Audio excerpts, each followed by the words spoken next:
You likely have someone in your life right now where things look completely fine on the surface, but underneath, there is a constant, unexplainable friction. Every interaction leaves you deeply drained, and you cannot quite figure out why.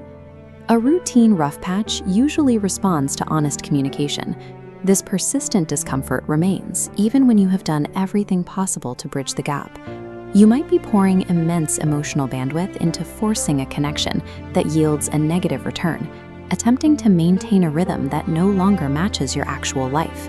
Continuing to ignore this friction forces a specific trade. You are sacrificing your own future forward momentum simply to maintain the comfort of historical familiarity. To determine if a transition is required, we need to step back from guilt and run a diagnostic audit on your relational investments. This table is the alignment matrix. It compares relationship outputs in aligned versus expired seasons. When a season expires, your emotional energy is depleted and directional momentum becomes stalled. Compare that to an aligned season, where the net result is internal peace and renewed energy. Evaluating these metrics measures directional alignment without passing judgment on the other person's character. They might be a perfectly good person, but the alignment is missing. Remaining blindly loyal to an unaligned relationship acts as a form of self-sabotage.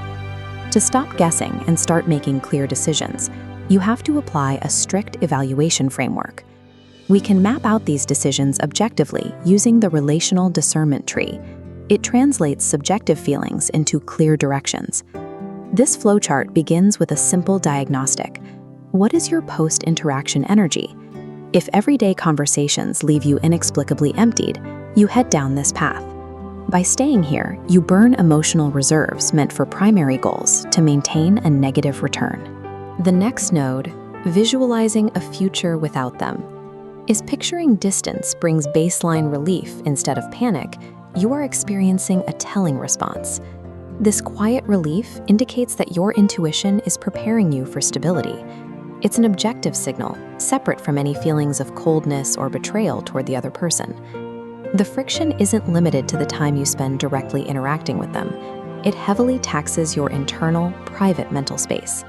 You find yourself forcing the effort to care, to worry, or to actively support the relationship, strictly out of historical habit. When their name comes to mind, it no longer sparks hope or warmth. They surface merely as exhausting, unfinished business that you have to manage. Fighting for a relationship requires genuine conviction. Desperately gripping a massive weight you refuse to drop is a separate, exhausting effort. Choosing the heavy burden of forced obligation over genuine mental peace is an attempt to control a situation you are actually required to surrender. Beyond the internal mental drain, there is concrete external evidence when a relational season has expired. Returning to the flowchart, the third node measures long-term life trajectories. This tracks what happens when you attempt to synchronize evolving priorities with someone comfortable staying exactly where they are. Your personal growth creates friction against their desire for the status quo. That friction spills into auditing the momentum of other life areas tied to their presence. You will likely start noticing a pattern. Wherever they are involved, you face unexplained closed doors, dissolved opportunities, and a frustrating lack of progress. Look at the inverse reality. In the specific areas of your life where this person has no input or involvement, measurable progress and real growth are actually happening.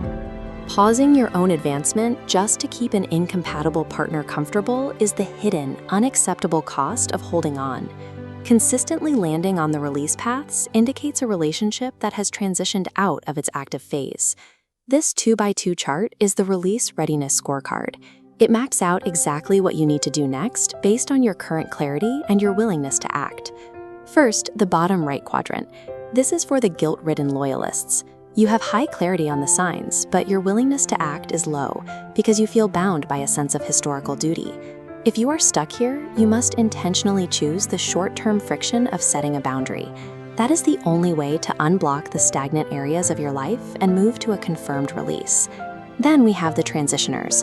You know the truth deep down. Your clarity is high, but you are paralyzed by the fear of making the final break.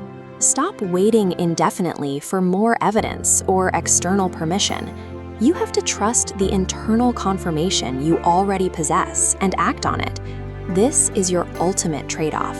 You must give up the comforting illusion that you can fix this dynamic. In exchange, you unlock definitive forward progress. The temporary pain of removal is a required prerequisite. Trusting this process makes room for a higher yield aligned investment of your time and energy.